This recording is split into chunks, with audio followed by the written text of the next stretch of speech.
ଆପଣମାନଙ୍କୁ ଚ୍ୟାନେଲକୁ ସ୍ୱାଗତ।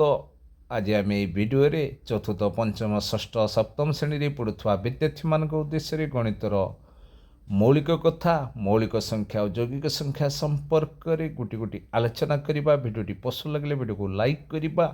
ଚତୁର୍ଥ ପଞ୍ଚମ ଷଷ୍ଠ ସପ୍ତମ ଶ୍ରେଣୀରେ ପଢ଼ୁଥିବା ବିଦ୍ୟାର୍ଥୀମାନଙ୍କୁ ଭିଡ଼ିଓଟି ସେୟାର କରିବା, କମେଣ୍ଟ ଦେବା। ନୂତନ ଶିକ୍ଷଣ ଭିଡ଼ିଓ ପାଇବା ପାଇଁ ଚ୍ୟାନେଲଟିକୁ ଅଧିକରୁ ଅଧିକ ସବସ୍କ୍ରାଇବ୍ କରିବା। ପାଖରେ ଥିବା ବେଲ୍ ଆଇକନ୍କୁ ପ୍ରେସ୍ କରିବା। ପ୍ରତିଦିନ ଯାଉଥିବା ନୂତନ ଶିକ୍ଷଣ ଭିଡ଼ିଓ ନୋଟିଫିକେସନ୍ ସର୍ବପ୍ରଥମେ ପାଇବା। ମୌଳିକ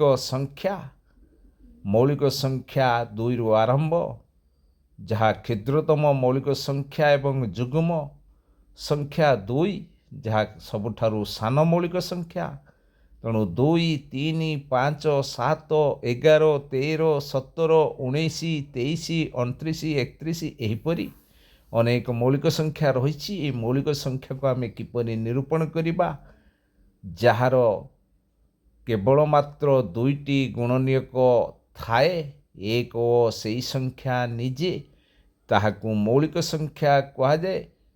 2କୁ ଆମେ ମୌଳିକ ସଂଖ୍ୟା କାହିଁକି କହିବା? 2ର କେବଳ ମାତ୍ର 2ଟି ଗୁଣନୀୟକ ରହିଛି, ଯଥା 1 ଓ ସେହି ସଂଖ୍ୟା ନିଜେ 2, ତା ଛଡ଼ା ଅନ୍ୟ କୌଣସି ଗୁଣନୀୟକ ନାହିଁ। ତେଣୁ 2କୁ ମୌଳିକ ସଂଖ୍ୟା କହିବା। ସେହିପରି 3କୁ ମୌଳିକ ସଂଖ୍ୟା କହିବା କାହିଁକି? 3ର କେବଳ ମାତ୍ର 2ଟି ଗୁଣନୀୟକ ରହିଛି, 1 ଓ 3, ତା ଛଡ଼ା ଅନ୍ୟ କୌଣସି ଗୁଣନୀୟକ ନାହିଁ। ସେହିପରି 5କୁ ମୌଳିକ ସଂଖ୍ୟା କାହିଁକି କହିବା? 5ରେ ମାତ୍ର 2ଟି ଗୁଣନୀୟକ ରହିଛି, 1 ଓ ସେହି ସଂଖ୍ୟା ନିଜେ 5, ଅର୍ଥାତ୍ 1 ଓ 5, ତେଣୁ 5କୁ ମୌଳିକ ସଂଖ୍ୟା କହିବା। ସେହିପରି 7କୁ ମୌଳିକ ସଂଖ୍ୟା କହିବା କାହିଁକି? 7ରେ ମଧ୍ୟ କେବଳ ମାତ୍ର 2ଟି ଗୁଣନୀୟକ ରହିଛି, ଯଥା 1 ଓ 7, ତେଣୁ 7କୁ ଆମେ ମୌଳିକ ସଂଖ୍ୟା କହିବା। ଏହିପରି ମୌଳିକ ସଂଖ୍ୟା ଗୁଡ଼ିକ ନିରୂପଣ କରିପାରିବା, ଯାହାର କେବଳ ମାତ୍ର 2ଟି ଗୁଣନୀୟକ ଓ ସେହି ଗୁଣନୀୟକ ଦ୍ୱୟ ହେଉଛି 1 ଓ ସେହି ସଂଖ୍ୟା ନିଜେ।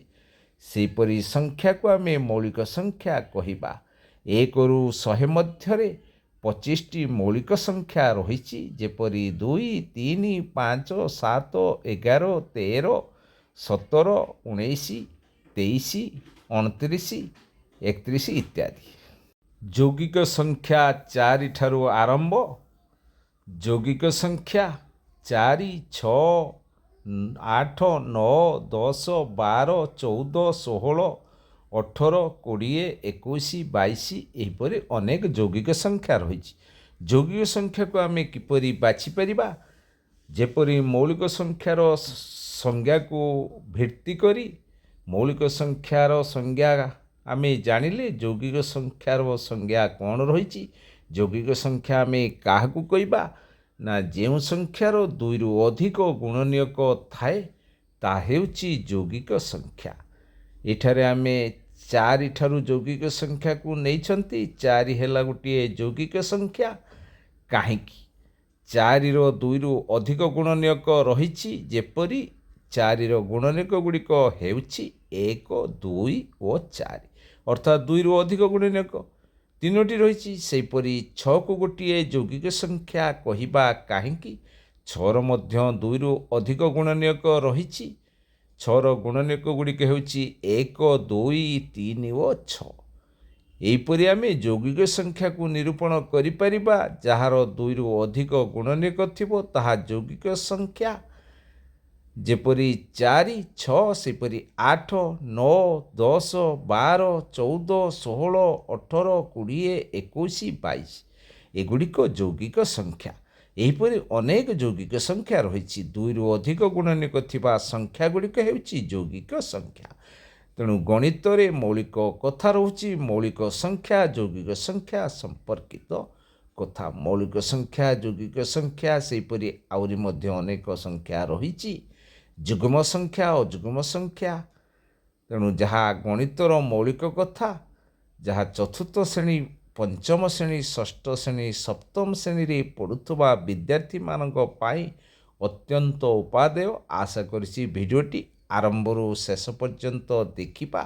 ପସନ୍ଦ ଲାଗିଲେ ଭିଡ଼ିଓକୁ ଲାଇକ୍ କରିବା। ଚତୁର୍ଥ ପଞ୍ଚମ ଷଷ୍ଠ ସପ୍ତମ ଶ୍ରେଣୀରେ ପଢ଼ୁଥିବା ବିଦ୍ୟାର୍ଥୀମାନଙ୍କ ନିକଟକୁ ଭିଡ଼ିଓଟି ସେୟାର କରିବା, କମେଣ୍ଟ ଦେବା, ନୂତନ ଶିକ୍ଷଣ ଭିଡ଼ିଓ ପାଇବା ପାଇଁ ଚ୍ୟାନେଲଟିକୁ ଅଧିକରୁ ଅଧିକ ସବସ୍କ୍ରାଇବ୍ କରିବା, ପାଖରେ ଥିବା ବେଲ୍ ଆଇକନ୍କୁ ପ୍ରେସ୍ କରିବା, ପ୍ରତିଦିନ ଯାଉଥିବା ନୂତନ ଶିକ୍ଷଣ ଭିଡ଼ିଓର ନୋଟିଫିକେସନ୍ ସର୍ବପ୍ରଥମେ ପାଇବା। ଧନ୍ୟବାଦ।